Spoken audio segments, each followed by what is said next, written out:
Okay, we're recording. Hey everyone, welcome to The Field Between. My name is Ahmed. And I'm Yasmin. Today, I think we're going to be talking about our feelings on whether or not the Democratic Party is entitled to our votes. We're talking about, the upcoming presidential election, and also talking about just items that Ahmed collected that I'm excited to bear witness to. Yeah, I have a bunch of clips. We can do general updates, but do you have clips for today or? No, I got me? some general updates though. Okay, so let's do that. Yeah. What you got? I don't know. How are we doing? Last weekend we saw Rami. That was really fun. We did. So it was kind of a pretty rough weekend. I think that day I was just like in bed and kind of moping, and I'm glad you kind of forced me out and go to that show because he was really good. Yeah, obviously addressed that there's a lot of, I guess, internal conflict in him doing a comedy show at a time like this when he feels horrible, and he was like, I really don't want to be here. I think the way he kind of justified it in his head is, he said that all the proceeds from the show would be going to I forget which charity he said. It was like not specific to Palestine. It was like charity, some sort of like Middle Eastern Association but for I'm sure they're children. But yeah. So he was good. We did the chai pop-up fundraiser thing. That went pretty okay. It went well. What are you talking about? You chatted with a lot of people. Right. I did chat with a lot of people. Also raised a decent amount of money. You did a great job. Yeah. Could have gone better. Met some very interesting characters. First time that our chai was used in a bong. That was pretty cool. I wish I'd been there to see this. Also, Ahmed's so generous and sweet. I help out with caravanserai, but like you were basically by yourself for 6 hours. I was there for like a half hour, and he makes all the chai. But yeah. What else? Some guy wants me to do his finances. He just met me and he was like, I trust this man. That seemed a little I need you to help me raise $1.8 million to go on tour.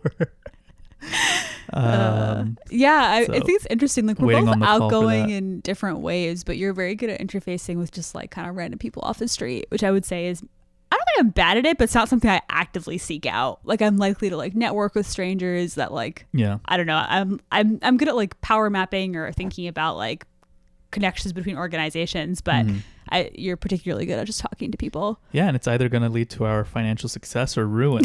We'll find out very shortly. We could either be very rich or on the streets very soon. Yeah. Circling back to Rami though, it was genuinely, I think, the best live comedy I've ever seen because it just felt like a conversation. I loved it. It was really also just like a nice thing in that moment. Like it felt good to have it acknowledged, but also like he was right, like to not be able to touch your phone for like an hour and however long we were there. He did a really beautiful job. I really like his voice and I really appreciate him.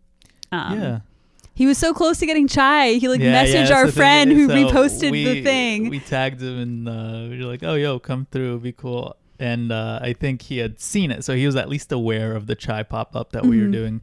So it was the day after the show. He was doing 2 days of shows in Pittsburgh. And he had messaged a friend of ours and was like, oh, where's the pop-up or whatever. And I guess the timing just ended up not working out. But almost. Yeah. Almost. It would have been cool. It would have been so cool. I went to work on some stuff nearby where Ahmed was doing the pop-up, and I was like, if Rami comes, let me know. I will run out. Yeah. But he did not. I also had a really cool, I don't know, opportunity is the right word, but kind of experience on Saturday. I got to check out a local bookstore that was incredible and really, really cool to learn from. Yeah. Operated by Muslim women, specifically Black Muslim women in Pittsburgh.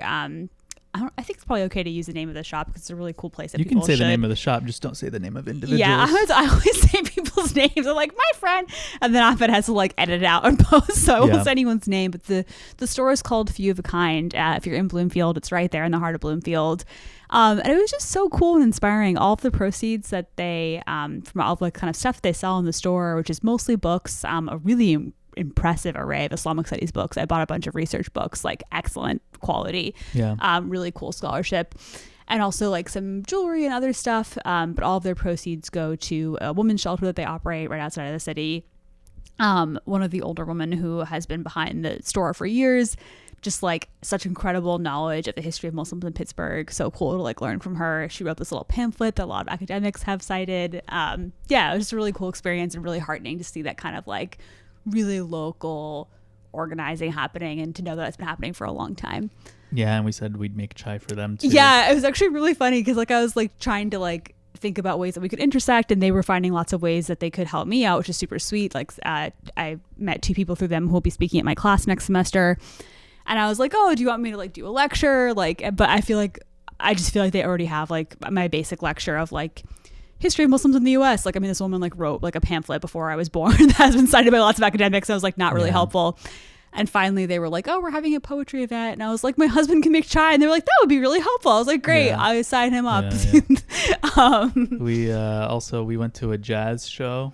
That was great. So cool. That was like the first, I haven't been to a jazz performance in forever, and I just forgot how much I loved it. And that group was fucking great. It was awesome. The David Throckmorton Quartet. Yeah, and such a cool space. It's called I feel like we're finally getting a sense. It takes a while when you live somewhere for like cool spaces in Pittsburgh, and it's called the Space Upstairs. I was thinking when we were there, I was just like, fuck, like when your sister was here, I forgot to show it to her, because that was one of the things that we did as much as we could. We showed her Construction Junction downstairs, but no, it was just really beautiful. Ahmed like played drums, and so knows a lot more about music than I do. I appreciate the dancers. Like the dancers were also incredible. It was cool. So it was kind of a very eclectically curated space with the decoration and stuff, and the way it's lit at night is just incredible. So they do a very good job with that. It's a no alcohol space. Yeah, which is really nice. It's just cool. The default. Like open late, and so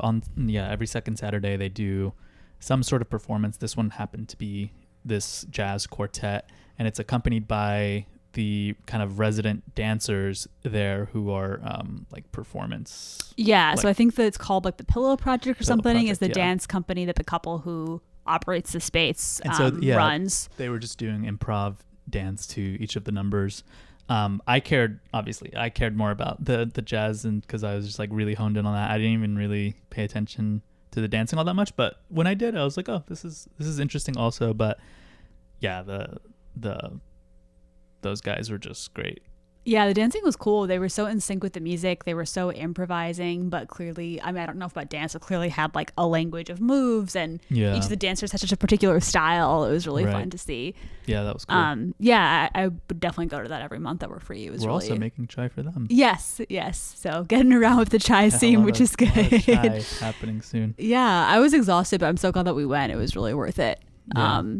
Yeah, that was really nice. So like a pretty rich weekend. I feel like it helps and is just like a good thing in general. Like at least I think both of us, I don't want to speak for you, have this tendency when we're feeling down, either because of things that are personal to us or lately also because of a lot of external factors happening in the world. Just like nice to be in community, to be like doing things. And also just nice to like witness art and beauty. And yeah, it felt like a good weekend in that sense. Yeah, for sure. We are excited. The poetry event that we've been working on putting on, that I've been putting a lot of work into. You've been planning. Yeah, I've been like just like running around town trying to get people to co-sponsor and emailing a lot, and I ended up working with someone who's been really, really helpful. Yeah, like 3 or 4 groups to co-sponsor. Yeah, because I feel like, you know, I think we both had this kind of motto that it's important to organize in coalition, and as people who are new to Pittsburgh, just wanted to like really make sure that like we're actually doing something that was serving people that would be helpful, and that like different people would be interested in attending. But I agree with you. I think I agree with that. I think you put it into action a lot more than I do, because I kind of have in practice, if it were up to me, I'm just like, I'm going to go do my own thing, and then if people are interested, they'll come to me. I think we have complementary. I think it actually, even though we argue, it works well together. Yeah, you kind of just, you're like, let me reach out to this person, that person. Which is it definitely takes time. That I really have. So. But I will say, sometimes like your kind of attitude of just like, I'm going to make it happen is also a good one. Like, I think that there's like something to be said for both. Like, I'm just going to go on the street and sell chai. And that's also a way that you got people to follow the account and get interested, and you had good conversations with people that were helpful. So I think there's... Again, I may have a $1.8 million right. Yeah, that one especially. Yeah. But no, I mean, it sounds like you had some really thoughtful and helpful conversations with people, including people who didn't agree with you, and that's like important work I think to do, even if it's on like a city level or even like a neighborhood level in this case. But yeah, I am excited. But the thing that was really interesting is, so this event is called Poetry of Liberation, reflecting on Palestine, and I just could not find a space that would host it. And I was talking to a new friend here today, and we were both kind of saying like how interesting it was. The event sold out, and it's free, but it's ticketed because. So we are doing it at a place with like limited capacity. Yeah, the capacity is 60. And we put up the event on Eventbrite last night at like late, 9 or like 10, 9, like not like even optimal time. And by noon this morning, like completely sold out. And with like a 30-person wait list. Yeah, so it's just such an interesting kind of this friend and I were talking about, and you and I have talked about as well. It's such an interesting kind of juxtaposition of like clearly people want these spaces, clearly people need space to kind of reflect, especially we are working with a student group, and like I feel like a lot of student groups like want spaces outside of campuses right now to kind of like collect and not just like have to deal. I mean, there's a place obviously for that's important, and they're doing important work, but it's also important, especially when we're thinking about like younger people, to have spaces to kind of just have a chance to catch your breath, connect to other organizers, also people who are older who are doing work who can be a good resource for you. But yeah, no physical space that would sponsor it. And I tried like a lot. I really did try. And again, like the Caravan Store kind of model that Ahmed started when we were in North Carolina is just really a lot of outdoor space. And it sounds silly, but I think we really are trying to adjust to being in a colder place, like to the point where we're moving at the end of our lease. And my number one priority is a house or any kind of space where we can easily host people, because I just feel like, clearly we need to be able to do that. Yeah. We do. I feel like there probably are some other indoor spaces we could use, or even that are like not tied to universities. I don't know. Yeah, no, that's a good point. I don't know. Yeah, that's tough. Yeah, I mean, I think a lot of groups are in sympathy. So I wanted to differentiate between groups and between like spaces, which have people like who are actually like put their let us use their resources. The only kind of places that like, oh, we think what you're doing is good, right? And like we'll help get the word out, and we'll help however we can. And some of those people also have funding and grants, but it's different than having like a space. Like and I was talking to friends in North Carolina, and I think that there's a lot more spaces that are willing to like host this kind of thing. I think that Pittsburgh, again, this is so depressing to me, but because it's just not related, but it's so sad. I think because of the Tree of Life shooting, people are just really, really cautious of being accused of anti-Semitism because of the very real and awful history here. But that is, as we've said many times, and I won't bother saying again, being anti-Zionist is not being anti-Semitic. And so it's very sad that there's that kind of worry, I think. Well, the tricky thing is also finding somewhere that is proximate to the audience you want to reach, right? Like we could go out to like Homestead or Montgomery or, without paying? I don't know. We'd probably have to pay. That's the thing too. Space. Yeah. But then you kind of like lose the people you're trying to get there. Right. You're also kind of farther away. Yeah. But even like, I don't want to name names, but like there are... Yeah, don't name names. Yeah, there are like nonprofit oriented art spaces within the city limits that were not willing to host this event. And part of that, to be fair, I will say, I think is that we are also like a new entity. And we're speculating on their like... on their motive. Yeah. And I was going to say part of it could be just like maybe this event goes really well, inshallah, and we like have more people who know the kind of work that we do, and people are more willing to like, there could also be that. But I got the sense that there was some, at least for some of the places that I reached out, some reticence to just touch the issue. Yeah. And it's too cold to do things outside here. So someone actually just donated their house, which is very generous, but we're having it at like a private home. They didn't donate their house. They said we could for the night, free of charge. They're opening up their house. No, not permanently, but for that night, they're allowing 60 people to come into their home, which is really lovely. That's pretty good. Yeah. What's coming up? We are going to New York and then Boston. New York for just a night to catch our breath, say hi to my folks, see our cute little niece.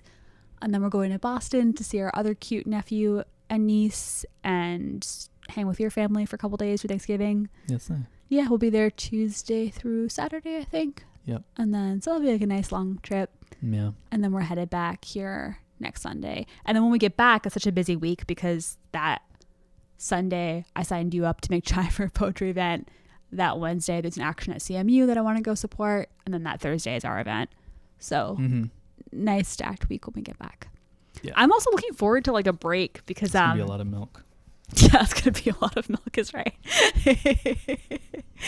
I always feel bad when we like don't finish it. No, when we buy. No, lately I've been pretty good about like figuring out how much to make. Yeah. I always just feel bad buying it because I'm like, but it's not like we're buying it. I mean, like there was one time that I remember you bought it and it kind of coincided with some kind of. Am I making that up? No. It was like a hurricane or something. Yeah, but now I'm trying to think, why would you be making chai if there was a hurricane? Like maybe you were making it that weekend or something, and there was a hurricane warning that Thursday. What? Oh, was it COVID? Some sort of COVID shortage? Was that what's going on? I don't know. There was a slight milk shortage, and we felt really bad. Yeah, I had to buy but besides that one time, I never feel bad. There's enough milk out there. It's all right. Yeah. Yeah. But, you know, people go nuts whenever there's an emergency. They always buy, like, milk and eggs and whatever. Yeah, I'm looking forward to a break. We had a lot more breaks at Carolina, just like a day off here or there. I haven't had any days off, so I'm excited. Like the days that I teach off. Mm-hmm. I'm excited to have a week break and to honestly get ahead a little bit on my lesson planning. Though my classes are both going really well and have been a lot of fun, but I'm just tired. And the students are tired. It's a point in the semester where we're all kind of tired. Yeah. We're sleepy. Oh, speaking of making connections in the city, I have recently made a connection with someone. I won't say the name. Okay. But we could potentially have a pretty big guest on the podcast. Yeah. Can we give a hint? No. Yeah. We've mentioned them before. We've mentioned so many people. I know. It's Tucker Carlson. No. It's Can Larry I say Sinclair. which episode it was from? No. No, Okay. just let the people speculate. But yeah, I'm excited about that. That would be cool. Cause intrigue and mystery. Okay, that's a good strategy. All right, should we just get into kind of general news topics? Yeah, I'm trying to think else? if I have any other updates. I think that's really it. Mm-hmm. You said it's really cold out. I'm getting really good at layering. Uh-huh. But the house is cold. Mm-hmm. Yeah, those are all my updates. Nice. Yeah. Okay.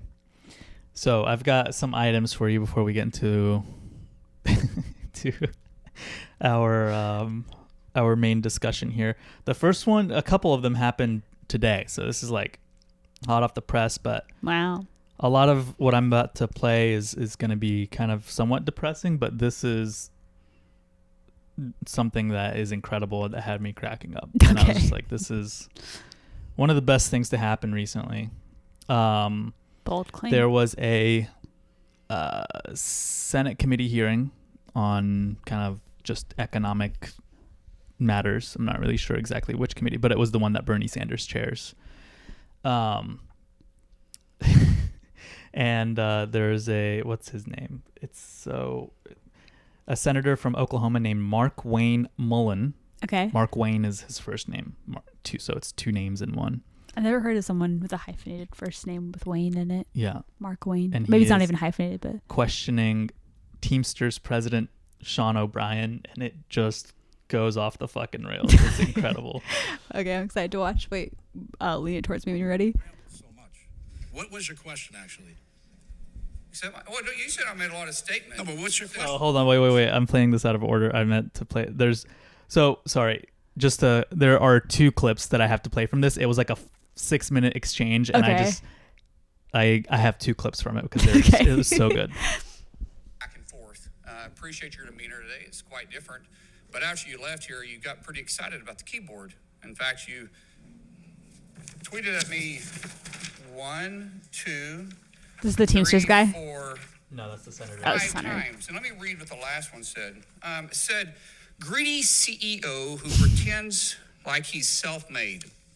Sir, I wish you was in the truck with me when I was building my plumbing company. Myself and my wife was running the office because I sure remember working pretty hard and long hours. Pretends like he's self-made. Class what off. a clown. Fraud. Always has been, always will be. Quit the tough guy act in these Senate hearings. You know where to find me.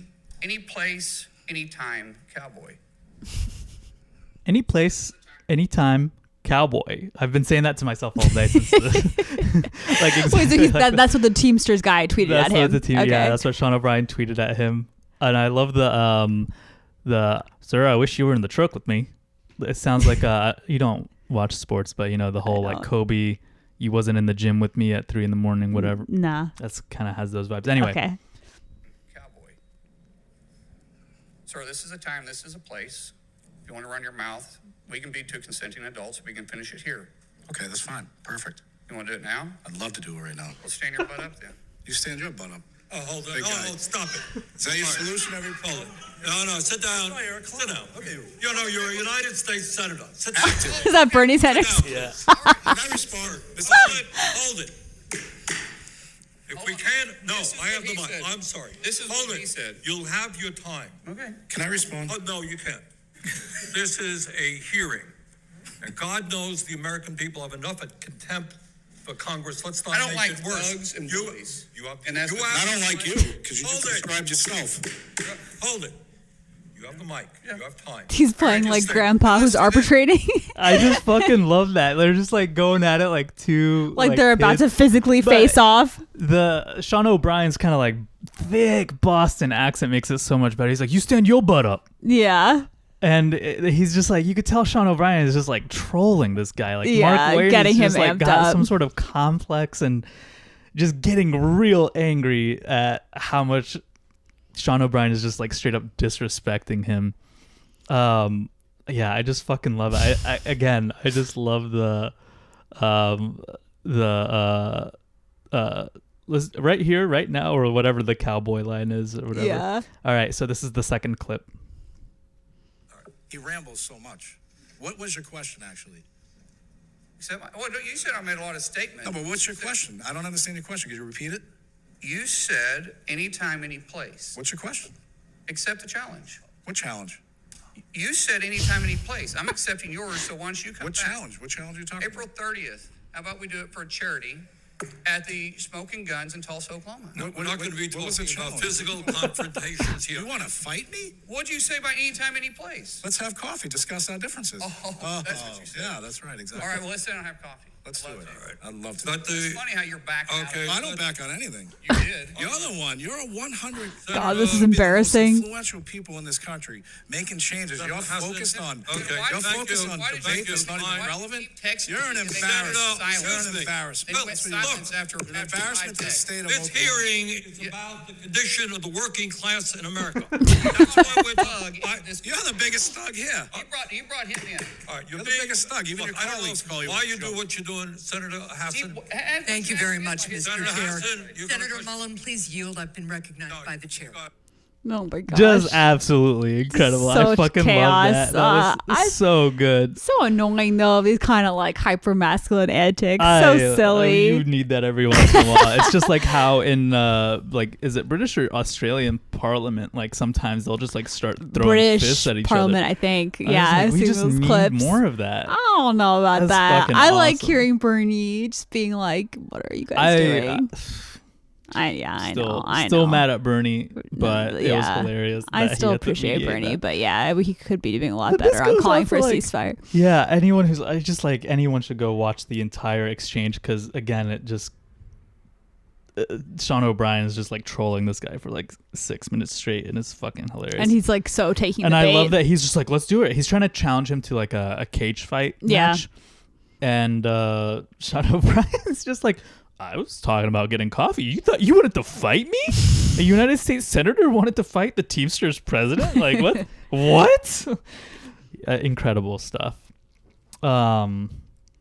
Okay, next up. So this is not as funny, but the Israel march in DC happened today. Did you see anything about it? Yeah, I think it was like I think they thought they were going to have 60,000, but it was less than that. They had They were tens- saying 1 million. Oh, that was never before, real. They like, had a last couple week they were tens of saying 1 million. thousands, whereas the march that we went to, not that it's a competition, was like 300,000. So it was significantly less. Yeah. One of the speakers, because I watched part of the live stream today, was saying like, looking out at the crowd, and he's like, there are 100,000 people here, and I'm like, There's not. Yeah. I have eyes, sir. I don't think so.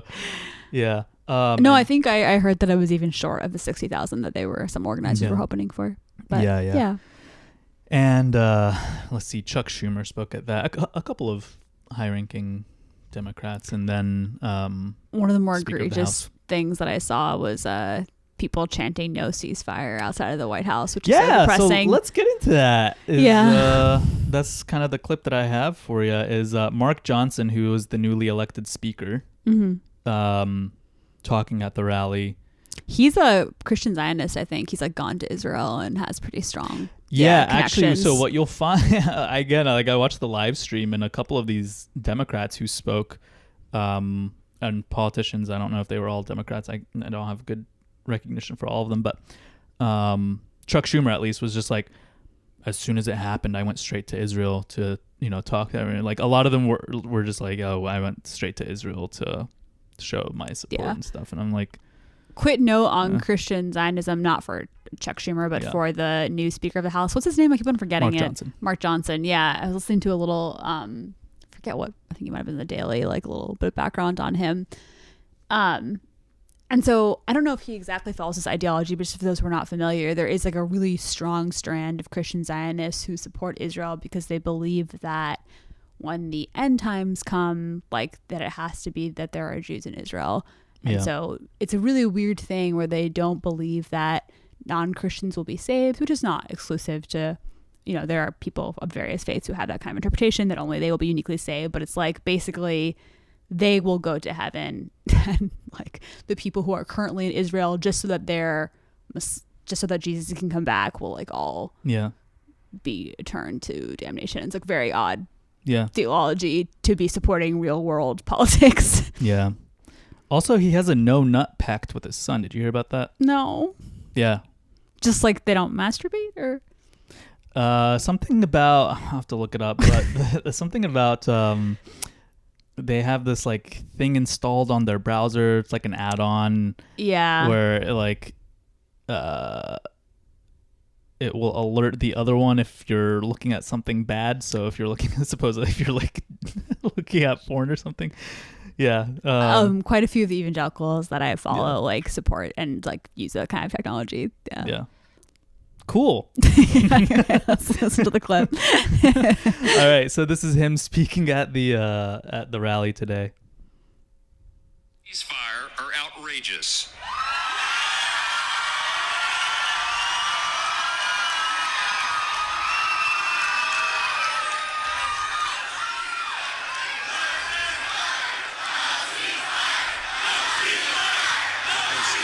Yeah. I want to say, I'm sure that there are, I mean, that's a pretty unified chant. I'm sure that there are people there that would, well. No, there weren't. No, everyone there was absolutely like chanting saying no ceasefire. And there was someone who got up, and I think it was it Van Jones? Someone was. Oh yeah, Van Jones was there. I saw that on Twitter. What is he doing? I don't even know who's Van Jones. He's like a big like CNN commentator. Okay. Yeah. So he was there and was trying to actually take the approach of saying, I wish I had actually queued this clip up, but I didn't get it. Maybe I'll slide into here. I'm a peace guy. I pray for peace. No more rockets from Gaza and no more bombs falling down on the people of Gaza. God protect the children. God protect children. Let's end all the horror and all the heartbreak in the Holy Land. Let's end all of it. Let's end all of it. But I'll be honest in closing.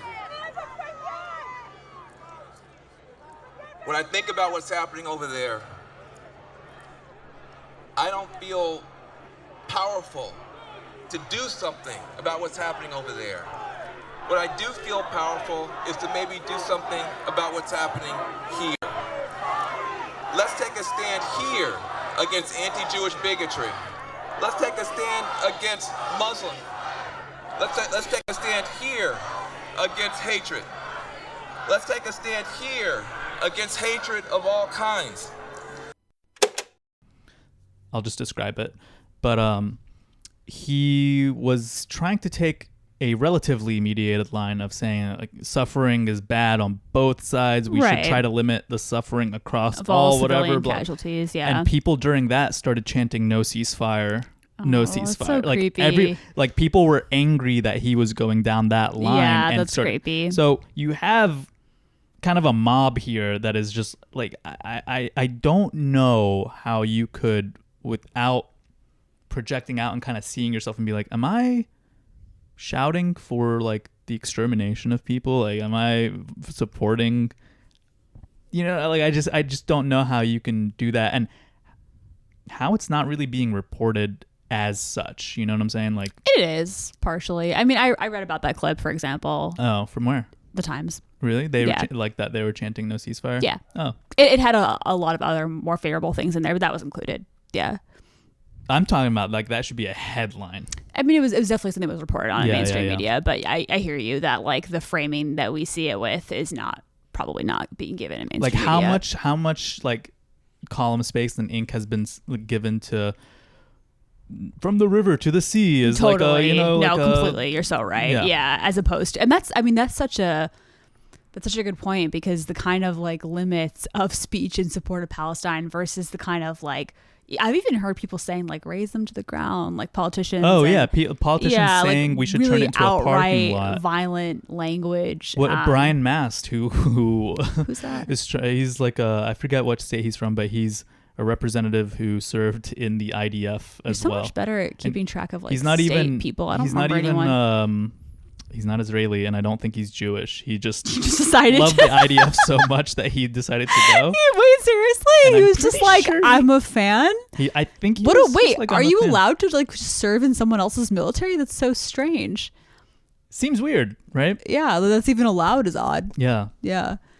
I just thought of something I wanted to share. That'll come back to me. The language around from the river to the sea. That's what we were talking about. No, The don't worry. differences. I lost the train of thought. Okay. All right. Shall we get into other things? Wait 1 second. I really want to remember what I was Oh, going to damn. say. Okay.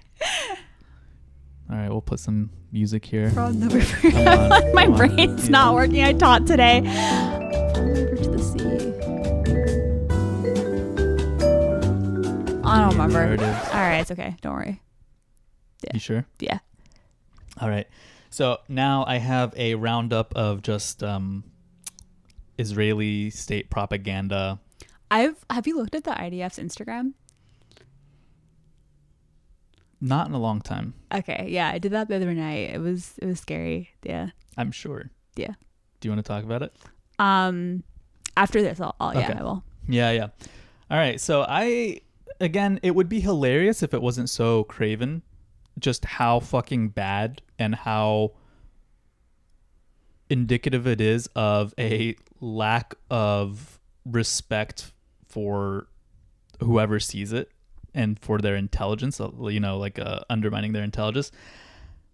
The IDF or like the Israeli state propaganda on this has just been like fucking awful. And for all the money they receive, you would think that they would be able to hire, you know, for the recordings that they're releasing of Hamas or like nurses or whatever, you'd think they'd be able to hire like competent Arabic speakers. But that doesn't seem to be the case. So I'm just going to do like a quick list of some of the things that they tried and like miserably failed at. I don't know if you saw like they were at some hospital or something and they had a soldier who was going to a piece of paper on the wall and he's like, this is a list I saw of this on Twitter. Hamas, whatever, like people who are here watching hostages or whatever. Yeah. And then everyone was just like, It was a calendar. he's pointing to a piece of paper that has these squares. And they're like days of the week. Yeah. And with Arabic writing, he's like, this is the name of like soldiers Yeah. who are signing in for a shift to yeah. the hostage factory. Twitter is still not dead, y'all. There's a lot of Yeah. really great jokes about that. People were like, Monday is a terrorist. Yeah. Yeah. And so like they clearly immediately you're just like, this can be debunked. Like how little respect do you have for anyone? Yeah. I mean, even if you like have taken only a few years of Arabic, you can sound out one or two of those words and be Or like, if you oh just yeah, know what a this is fucking similar. calendar looks Yeah, like. yeah. You know what I'm saying? totally. Like it looks like a calendar. It's like a grid of squares. Yeah. And it has writing on it. I think they deleted that pretty quickly because people were like, this is ridiculous. Yeah. Embarrassing. I don't have a clip for that one, but okay, I do have a clip for this one, and it's mostly in Arabic, so I'll just play a little bit of it because again, this one came out I think on the 8th, so about a week ago, and it's a clip that was released by the IDF. And they're saying that it's Hamas that they recorded. They're saying that it's two Hamas soldiers that they have a recording of who are talking about how they used ambulances to drive around in and get around Gaza in like ambulances. Yeah. Obviously to provide cover for the fact that they are targeting ambulances And hospitals. Yeah. and hospitals. But again, the Arabic is very bad, and it's just like I'll do a little translation, but I'll play a little bit of it.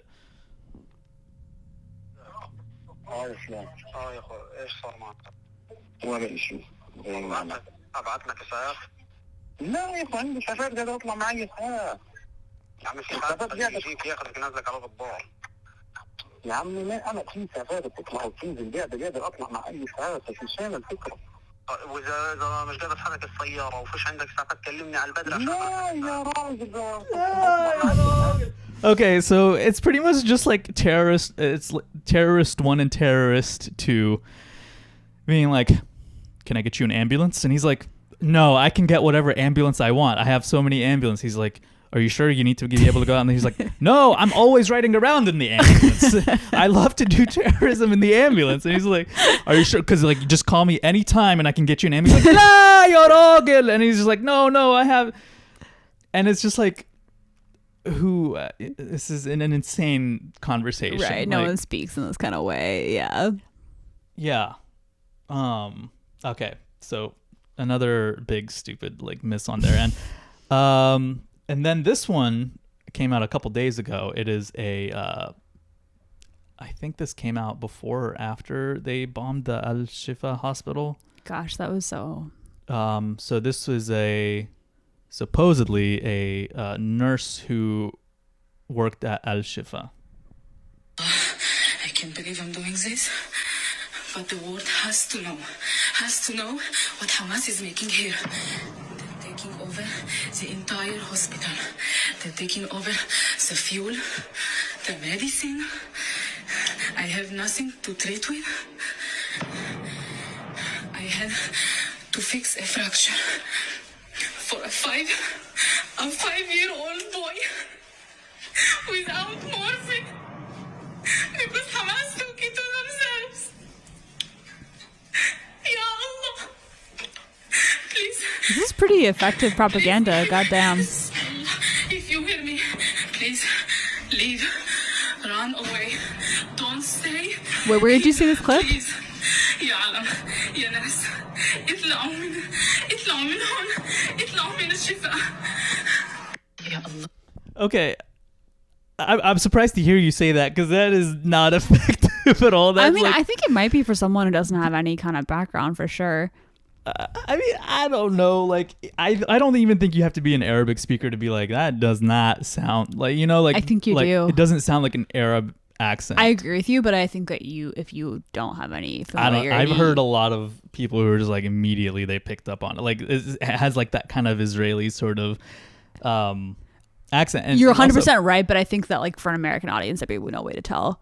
And I've heard American people like really, yeah, who have never like taken an Arabic class or like listened to like really, yeah, and so yeah, she's first of all okay. She's also saying that like I have to fix a fracture for this 5-year-old boy, but I'm out of morphine. I'm like, they're gonna give morphine to a 5-year-old boy and like also Hamas just took all the morphine. Like, what is going on? I mean, plus there's been so much like live reporting from the hospital from doctors who are like, hey, like we are not going to evacuate because we don't want to leave our patients as babies in incubators. Just like so much evidence to the contrary.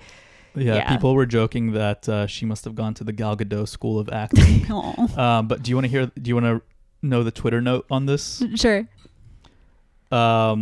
The woman in the video has been identified as Hannah Abutbul, a former television actress from Israel. Nice. Yeah, that's not surprising. But again, I do think if you've never heard Arabic before, I think that they did a good job for an American audience, which is scary. Yeah. Yeah. I thought it was straight up like misinformation. Jeez. I mean, not even misinformation, insane. Just like literal fabrication. Yeah, like the propaganda that is coming out. Like I think Israel's move, and they have done this in the past, is to put out all this propaganda and all this documentation. They're like, this is our justification, knowing it's fake, but they can get it out there quickly. Yeah.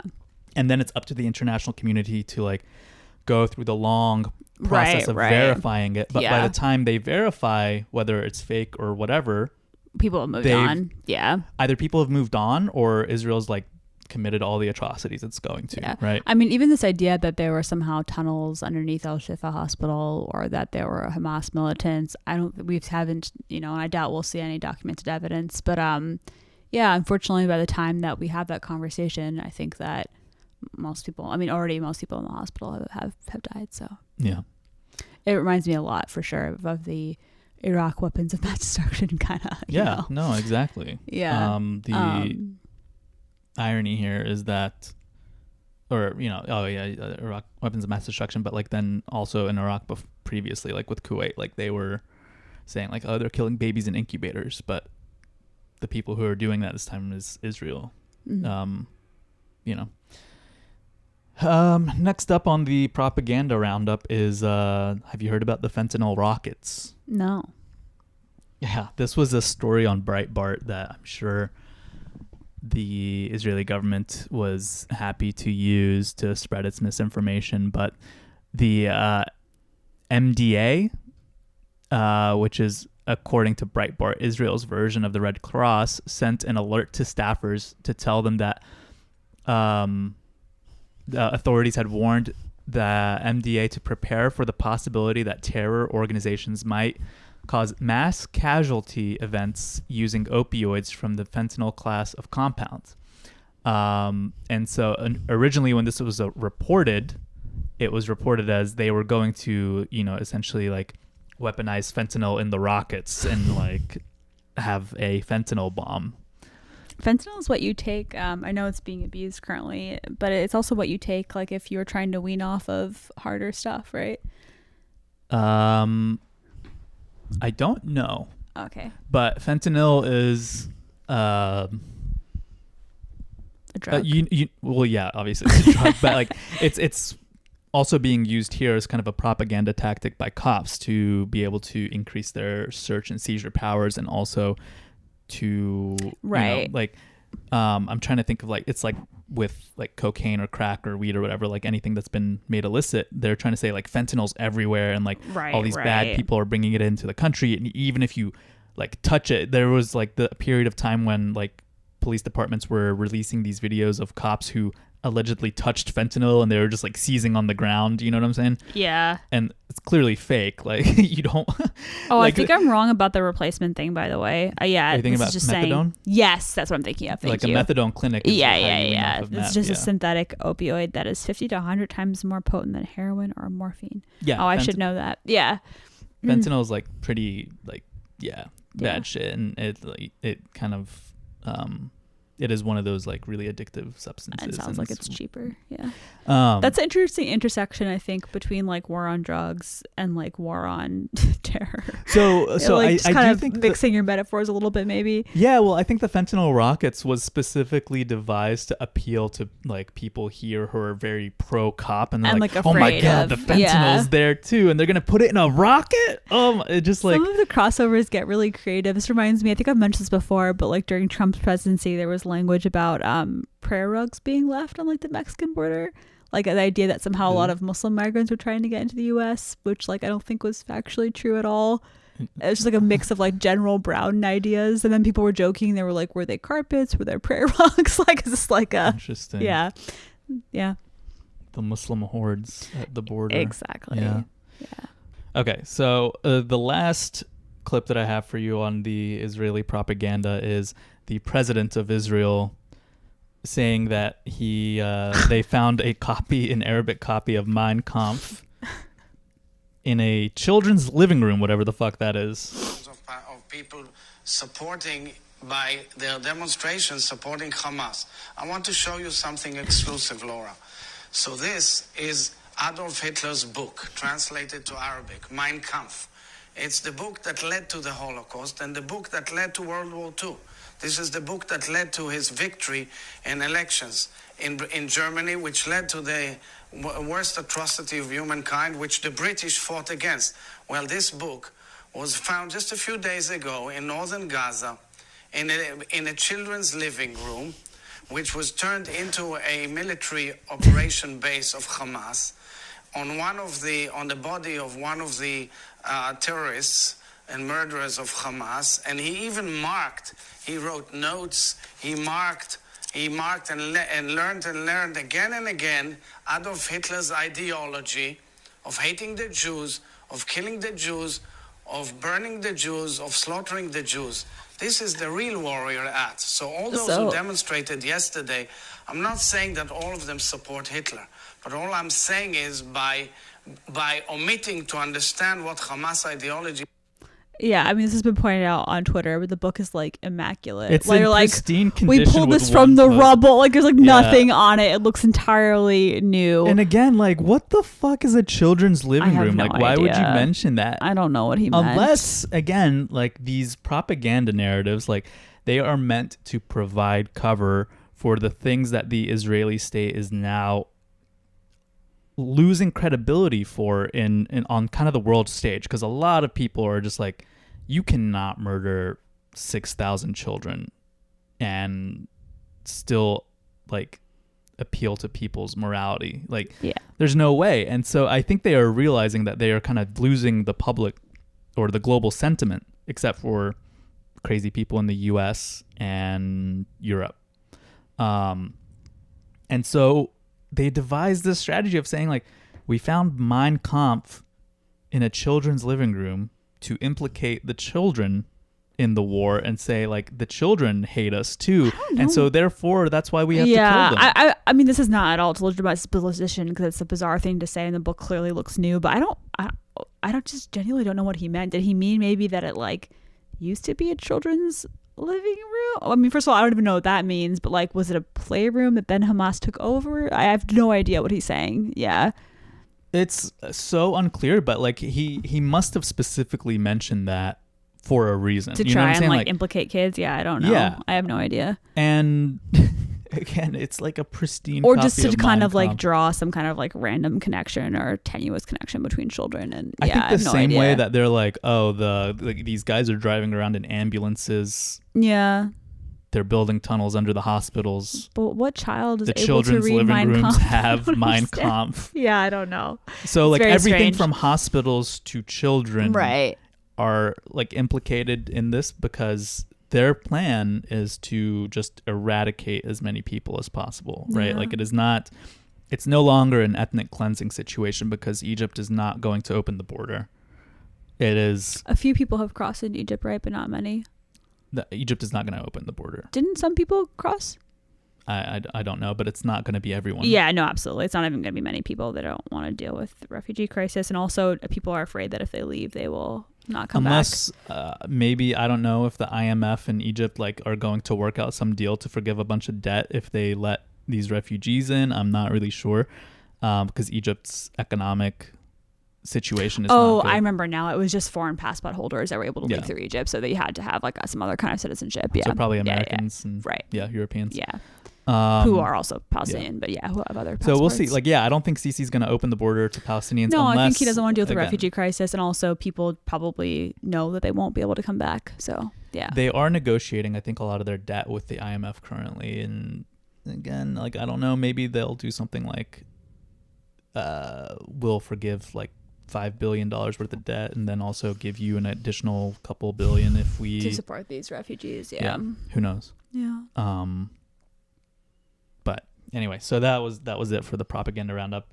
Again, it would be hilarious if it wasn't so craven, and it's just like one thing that it does do, I think, and people have been calling it out online, is I feel for like a long time Israel has been mythologized in the American psyche as this like highly competent democratic force with like a very competent, disciplined military regime, and everyone's just like so smart, and all of that is just totally falling apart right before our eyes. Either they just don't give a shit about, they're just like, we have to clear a very low bar to be able to commit all these atrocities, and we're just going to do that, and we know that.